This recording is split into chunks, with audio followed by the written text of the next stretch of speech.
Govinda Gopala. Hello my dear friends, welcome back again Balaji Indian coder group. आप लोगों का बहुत बहुत स्वागत है। बहुत बहुत आप लोगों को धन्यवाद है, थैंक यू है कि आप मुझे देख रहे हैं, सुन रहे हैं, समझने की कोशिश कर रहे हैं। और एटलीस्ट मेरा जो उद्देश्य है, जो मेरी वीडियो बनाने की जो मैं वीडियो बनाने के लिए काम कर रहा हूँ वो मेरा पूरा हो रहा है। एटलीस्ट आप अगर 100 लोग भी सीख जाते हो तो मुझे बहुत फ़ायदा होगा इससे। आप 100 लोग के सीखने से मुझे ये पता चल जाएगा, मुझे ये हो जाएगा कि मैं जो सीखा हूँ अपना जो मैंने लर्निंग किया हुआ है, अपने एक्सपीरियंस को मैं आप लोगों तक शेयर कर सकता हूँ। तो गाइज थैंक यू अगेन। और मैं अब आपको आज जो है तो क्या बताने वाला हूँ, आपको पढ़ाने वाला हूँ लूप का थर्ड टाइप। क्या है वो? Do while.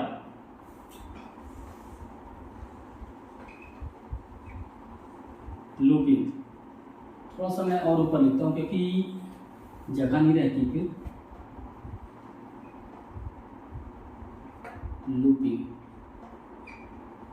तो लूपिंग में क्या पढ़ेंगे आज? थर्ड टाइप है, सॉरी,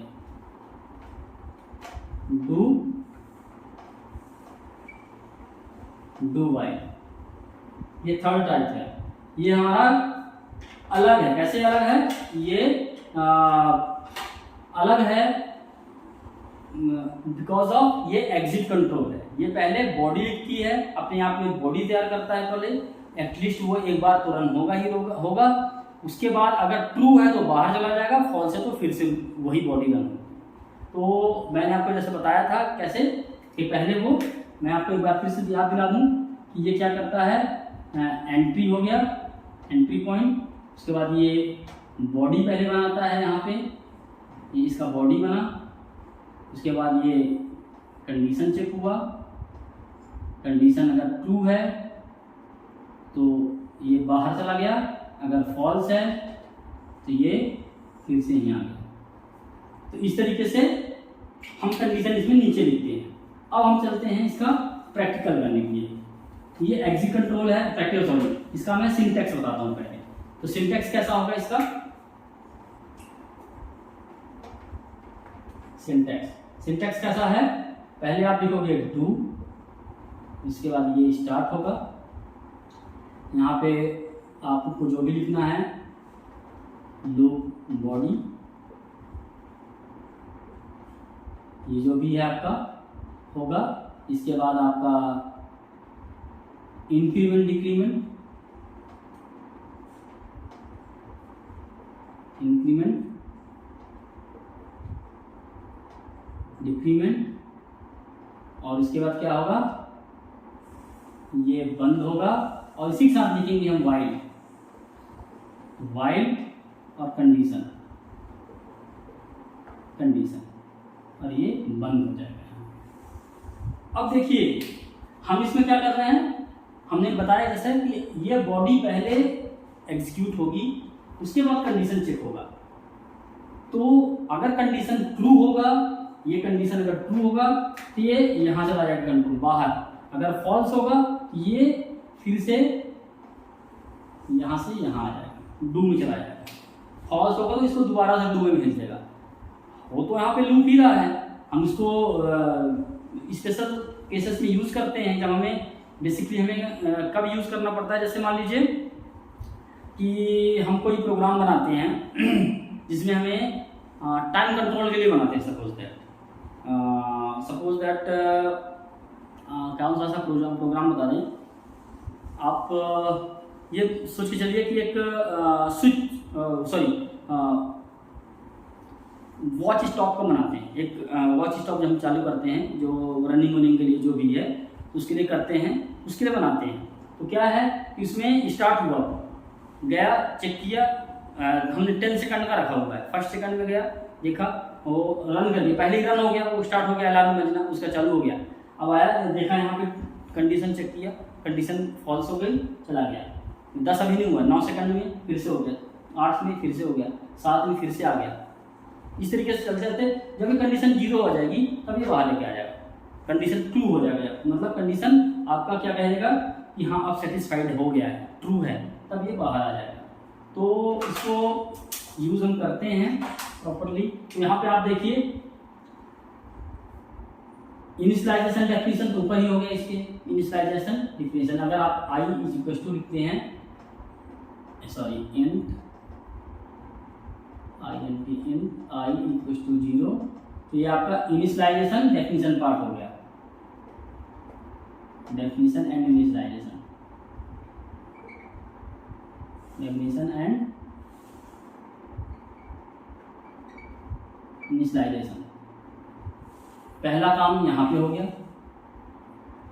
दूसरा काम आपका इंक्रीमेंट डिक्रीमेंट हो रहा है, यहाँ पे सीक्वेंस चेंज हो गया। देखिए पहले के बाद दूसरा कंडीशन होना चाहिए था, अब क्या होगा, इंक्रीमेंट एंड डिक्रीमेंट हो गया, ये वाला पार्ट हो गया जो आप लिखते हो यहाँ पे आई प्लस प्लस या माइनस माइनस जो भी लिखते हो, तो वो हो गया आपका। फिर आपका कंडीशन हो गया, तीसरा पार्ट कंडीशन। तो कहने का मतलब क्या है कि कंडीशन हमारा सबसे लास्ट में आ गया। ये होने के बाद डेफिनेशन, फिर इंक्रीमेंट डिक्रीमेंट होने के बाद कंडीशन लग रहा है, जबकि उनमें क्या होता है कि हमारा सब कुछ पहले होता है, कंडीशन पहले लगता है, फिर उसके बाद इंक्रीमेंट डिक्रीमेंट होता है। तो ये थोड़ा सा स्पेशल केस है और इसका भी अचीवमेंट सेम ही होता है लूप की तरह ही। हम इसमें भी 2 का रिजल्ट 2 का टेबल हम प्रिंट करवा सकते हैं, बट इसका स्पेशल रिक्वायरमेंट में ही यूज़ किया जाता है। जब हमें ऐसा हो कि 2-4 बार, मतलब जितनी बार फॉल्स आए वो रिजल्ट उतनी बार चलता रहे, जैसे ही ट्रू आ जाए तो बंद हो जाए, तब के लिए है। जैसे मान लीजिए कि कोई लड़का बार बार फेल हो रहा है, तो हम उसके लिए लगा रहे हैं कि अगर वो लड़का फेल हो रहा है बार बार तो फिर से पढ़े, फिर से पढ़े, फिर से पढ़े, जैसे ही पास हो गया वो पास आउट हो जाए, बाहर निकल जाए, दूसरे क्लास में चला जाए। तो ये इसका एक तरीके से मोटिव है कि हम इसको रियल एग्जाम्पल में ऐसे यूज़ कर सकते हैं कि जहाँ पे हमें मतलब ये हो कि जहाँ पे जब तक कंडीशन वो फॉल्स दिखानी है तब तक वो रन करता रहे, जैसे ही ट्रू हो जाए वैसे ही वो बाहर आ जाए उससे। तो इसलिए इस तरीके का हम लूप यूज़ करते हैं। अब हम इसका एक आपको एग्जाम्पल करके दिखाते हैं। इसका अगर हम एग्जाम्पल वही 2 का टेबल का ही दिखाएं तो वो भी ठीक है, आप कर सकते हैं उसको। कैसे करेंगे हम, जैसे मान लीजिए कि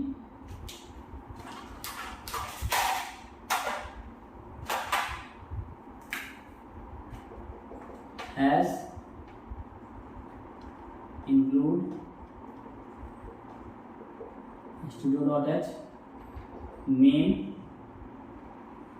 अब आपका यहाँ पे एंड आई इक्वल टू आप कैसे करें इसको, हमें 2 का टेबल करना है तो हम इसको आई इक्वल टू 1 लेके ही चलते हैं। सपोज दैट अभी देखते हैं क्या क्या प्रॉब्लम्स आएंगी अगर हम इसको बनाते हैं तो। और एक रिजल्ट इक्वल टू 0 कर दिया हमने। अब डू कर दिया हमने, डू किया, यहाँ से हमारा प्रोग्राम की उसका लूप का बॉडी लिखना शुरू किया। तो क्या है कि result equal to i multiply by 2 कर दिया, प्रिंटफ कर दिया हमने, %d कर दिया, /n कर दिया और क्या कर दिया यहाँ पे रिजल्ट दे दिया, रिजल्ट कर दिया, प्रिंट हो गया। अब हमारा काम यहाँ पे खत्म हुआ। अब इसके बाद हमने यहाँ पे इसको बंद कर दिया। अब क्या किया हमने यहाँ पे वाइल लिखा। वाइल कब तक, ये कब तक चले, जब तक कि आई की वैल्यू 10 ना हो जाए। I is greater than equal to 10, equal to greater than. अब हम देखिए हमारा कंडीशन पहले क्या था, हम पहले क्या लिखते थे कि i is less than equal to 10, तब चलता था, तब ये ट्रू देता था। अब हम इसको उल्टा लिख रहे हैं, क्यों, क्योंकि ये फॉल्स रिटर्न करवाना है, तब ये रिजल्ट रिटर्न होगा।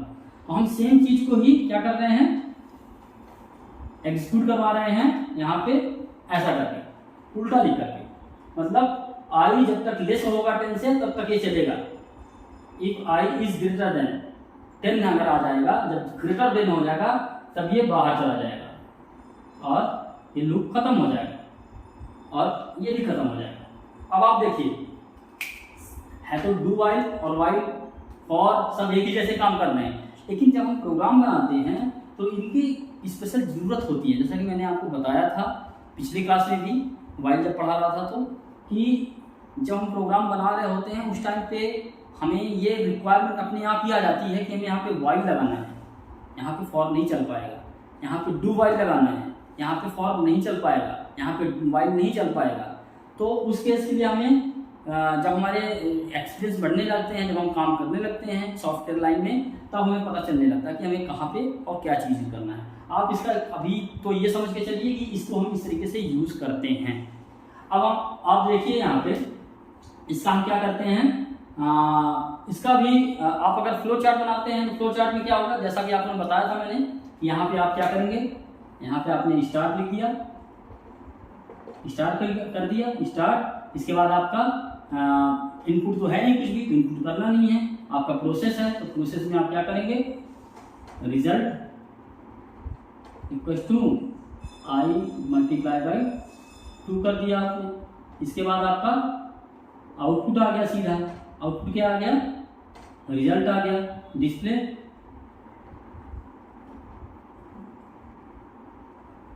रिजल्ट कर दिया आपने डिस्प्ले। अब डिस्प्ले में रिजल्ट आ गया, आने के बाद क्या होगा, अब कंडीशन आप चेक कर रहे हो कि i इज ग्रेटर देन 10। अब आपने i की वैल्यू क्या कर दिया, अगर ट्रू है तो ये बाहर चला जाएगा, अगर फॉल्स है ये क्या करेगा, फिर से यहाँ आ जाएगा। इस तरीके से लूप चलेगा। तो बॉडी पहले, आउटपुट पहले, और जो भी है तो बाद में आ गया आपके पास। अब आपको ये समझना है मेन चीज कि हम इसको एग्जीक्यूट करते हैं तो कैसे चल रहा है, इसका आउटपुट कैसे चलेगा। अब हम देखते हैं इसको, तो ये कैसे एग्जीक्यूट होकर के रन करके इसका रिजल्ट निकल के आएगा। तो देखिए ये आउटपुट है, आउटपुट अभी आई की वैल्यू क्या है हमारे पास, 1 है, 1 चला, 1 जो है तो लेके आया, 1 मल्टीप्लाई बाई 2 हो गया, प्रिंट हुआ, 2 प्रिंट हो गया, क्योंकि मल्टीप्लाई हुआ, रिजल्ट की वैल्यू 2 आया तो आउटपुट 2 आ गया पहली बार। सेकंड टाइम अभी क्या है, अच्छा हमने एक काम नहीं किया यहाँ पे, इंक्रीमेंट डिक्रीमेंट नहीं किया था, तो वो एक चीज़ भूला हुआ है, तो देते हैं हम यहाँ पे हम लिख देते हैं i प्लस प्लस, ठीक है। तो अब देखिए अब i की वैल्यू क्या है, 1 है, तो 1 प्लस प्लस हो गया, 1 प्लस प्लस हो गया, क्या आ गया आपके पास वैल्यू, 2 हो गया, तो i की वैल्यू क्या हो गई, 2 हो गई। अब i की वैल्यू 2 हुआ, अब 2 मल्टीप्लाई बाई 2, यहाँ पे 2 मल्टीप्लाई बाई 2 हो गया, तो ये 4 हो गया, प्रिंट दिया, यहाँ पे 4 हुआ, तो 4 आ गया आउटपुट। फिर आगे गया तो 2 प्लस प्लस आ गया, तो ये 3 हो गया, तो यहाँ पे वैल्यू क्या हो गई, 3 हो गई, i की वैल्यू क्या हो गया, 3 हुआ। अब 3 को मतलब आप यहाँ पे ना देखिए इसको, ये यहाँ पे देखिए इसको, मान के चले कि i की वैल्यू, क्योंकि आप बाहर नहीं कर रहे हैं, लूप के अंदर ही है, तो आपकी i की वैल्यू क्या होगी, यहाँ पे 3 हुआ, तो 3 हुआ, 3 मल्टीप्लाई बाई 2 प्रिंट कर दिए, तो 6 आ गया यहाँ पे, तो ये 6 कर दिया आपका आ गया। इसके बाद यहाँ पे ये 3 हो गया, i की वैल्यू क्या है, 3 है, तो 3 प्लस प्लस हुआ, तो यहाँ पे क्या आ गया, 4, i 4 हो गया, i की वैल्यू 4 होगा, तो 4 मल्टीप्लाई 2, तो रिजल्ट में क्या आ गया आपके, 8 आ गया, तो ये आपका 8 हो गया। इसी तरीके से ये अब 4 प्लस प्लस हो गया यहाँ पे, क्योंकि i की वैल्यू 4 है, तो 4 प्लस प्लस हुआ, तो यहाँ पे आपका क्या आ गया, 5 आ गया, तो 5 मल्टीप्लाई बाई 2, रिजल्ट में आ गया 10। अब ये 10 इसका यहाँ पे प्रिंट हो गया। अब यहाँ पे 4 की यहाँ पे i की वैल्यू क्या है, अब 5 है, तो 5 प्लस प्लस हुआ, तो ये क्या हो गया यहाँ पे 6, तो 6 मल्टीप्लाई बाई 2 किए तो 12 आ गया, 12 हुआ, तो ये आउटपुट दे दिया इसको, रिजल्ट की वैल्यू 12 आउटपुट आ गया। अब हमारी i की वैल्यू क्या है, 6 है, तो 6 प्लस प्लस हो गया, तो ये 7 हो गया, यहाँ पे 7 आ गया, i की वैल्यू 7 नया वैल्यू, 7 हो गया। अब 7 मल्टीप्लाई 2 तो ये 14 हो गया। तो 14 रिजल्ट बन गया, रिजल्ट आउटपुट हो गया, 14 आ गया आउटपुट में। इसी तरीके से आपका वैल्यू फिर से ये 6 आई की जगह पर 7 हो गया, i7 मतलब i7 हो गया। तो 7 मल्टीप्लाई बाई 2 7 प्लस प्लस हुआ तो 8 हो गया ये। तो 8 मल्टीप्लाई बाई 2 तो कितना हो गया 16 हो गया। रिजल्ट 16 हुआ। 16 जो है तो आउटपुट कर दिए 16 आ गया। फिर ये 7 की वैल्यू कितनी हो गई, आई की वैल्यू कितनी हो गई 8 हो गया, क्योंकि यहाँ पे आई हो चुका है। 8 प्लस प्लस ये 9। अभी कंडीशन देखो ये अभी आई की वैल्यू कंडीशन भी देखते चलो आप, ये आई की वैल्यू भी 9 लेस है, मतलब ये सॉरी 10 आई की वैल्यू जो है तो लेस है, लेकिन यहाँ पे कंडीशन फॉल्स हो रहा तो बार बार जा रहा है। अभी आप देखिए इसको 9 हो गया वैल्यू, 9 मल्टीप्लाई बाई 2 ये हो गया कितना 18। रिजल्ट आउटपुट कितना कर दिया 18। आई की वैल्यू कितनी हो गई अब 9 प्लस प्लस, तो 9 प्लस प्लस हुआ तो कितना हो गया 10। अब 10 हो गया तो 10 इज लेस देन 10, ये भी कंडीशन फॉल्स हो गया। फिर से ऊपर गया तो यहाँ पे 10 हो गया, 10 मल्टीप्लाई बाई 2 तो यहाँ पे कितना आ गया आउटपुट 20 मल्टीप्लाई बाई 2 20 आउटपुट कर दिए। अब यहाँ पे आई की वैल्यू कितनी हो गई 10 हो गई। तो 10 प्लस प्लस, तो 10 प्लस प्लस किए तो कितना हो गया 11 हो गया। तो 11 इज ग्रेटर देन 10, ये कंडीशन सेटिस्फाई हो गया तो कंट्रोल बाहर निकल आया यहाँ पे आ जाएगा और ये आपका आउटपुट रेडी हो जाएगा। तो इस तरीके से मैंने सेम एग्जांपल तीनों लूप के लिए बताया। उसका रीजन ये है कि आप ये समझ सकें कि हम सेम लूप के साथ ही मतलब हमें रिजल्ट एक ही जैसा लेना है, तब भी हम सारे किसी भी लूप का यूज कर सकते हैं। बट मैं आपको फिर से बताना चाहूँगा, जैसे आपकी बाइक है, आप गियर 1 में भी चला सकते हो, गियर 2 में भी चला सकते हो, गियर 3 में भी चला सकते हो, 4 में भी चला सकते हो, किसी भी गियर में चला सकते हो। लेकिन गाड़ी जब आपकी रफ्तार पकड़नी होगी या आपको अप करना है, गाड़ी का रेस बढ़ाना है, तो आपको गियर 3, 4 डालना ही पड़ेगा। वैसे ही आप जब प्रोग्राम में जाओगे, आपका प्रोग्राम आएगा वहाँ पे, तो आपको वो खुद ही बताएगा कि हमें यहाँ पे वाइल लूप यूज़ करना है, यहाँ पे डू वाइल यूज़ करना है, यहाँ पे फॉर लूप यूज़ करना है।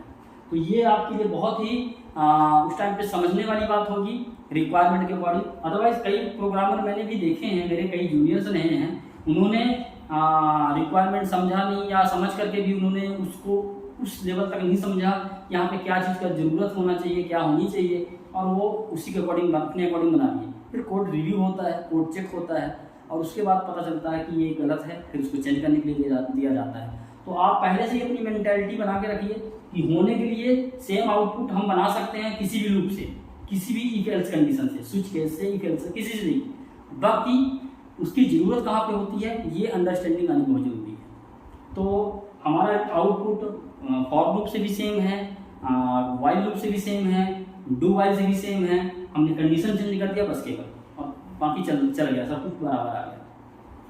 तो गाइस हमें अब हम जो आगे का देखेंगे, आगे की जो इसका वो करेंगे नेक्स्ट क्लास में, हम इसका प्रैक्टिकल करके दिखाएंगे आपको, और 1-2 प्रैक्टिकल अच्छे प्रैक्टिकल करके दिखाएंगे, ऐसे सिंपल से नहीं, थोड़ा सा मतलब लॉजिकल होगा। और हम आपको कुछ प्रैक्टिकल्स और करके दिखाएंगे, जैसे कि आपको प्रिंट करना है स्टार स्टार स्टार,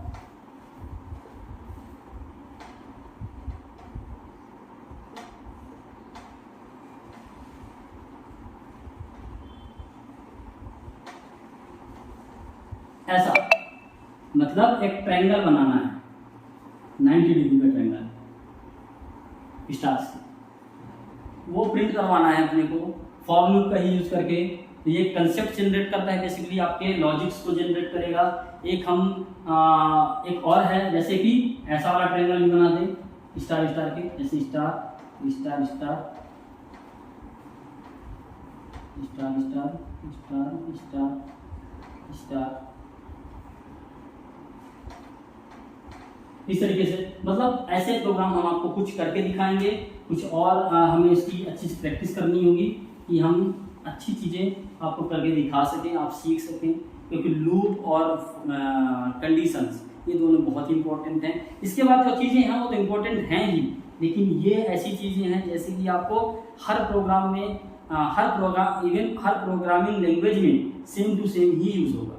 इसका कोई वो नहीं है कि ये अलग तरीके से किसी दूसरे लैंग्वेज में जाकर के अलग तरीके से हो जाएगा। हाँ, स्टार्ट ब्रेसेस एंड ब्रेसेस का कई जगह हम दूसरी तरीके से लिखते हैं, जैसे VB.NET है, उसमें हम बिगिन और एंड लिखते हैं, उसमें हम स्टार्ट ब्रेसेस और एंड ब्रेसेस नहीं लिखते हैं।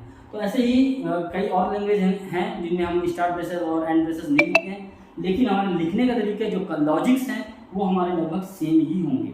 तो आप ये चीज़ मान के चलिएगा कि आपको ये अच्छी तरीके से सीखना है, और जहाँ पे भी थोड़ा सा भी आपको डाउट है, थोड़ा सा भी, आप मुझे उसको कमेंट में लिख करके बताइएगा, और उसमें जो है तो आप मेरे को प्रॉपर एक्सप्लेन कीजिएगा, मैं उसमें आपको उसका आंसर रिप्लाई करूँगा। अगर आपके क्वेश्चंस बहुत ही मतलब अच्छे हैं और उसको मेरे को लगता है कि हाँ सबको जानना चाहिए, तो मैं आपको उसके लिए एक क्लास रखूँगा उसके लिए, और उस क्लास में आपको पूरा उसका डिटेल बताऊँगा। मैं आपको उसको इस कमेंट में ही मेंशन कर दूँगा कि मेरे इस वीडियो में आपको डिटेल इसका मिल जाएगा, इस थ्योरी का। तो आपको इसको समझना है, देखना है, और जहाँ पे नहीं समझ में आता है कमेंट में लिख के बताना है, और एक अच्छा प्रोग्रामर बनना है, एक अच्छा लॉजिक्स तैयार करना है आपको। तो गाइस, प्रैक्टिकल सेशन के लिए हम आगे मिलेंगे आपसे, और प्रैक्टिकल में करके दिखाऊंगा इन चीज़ों को। और तब तक के लिए थैंक यू और बाय।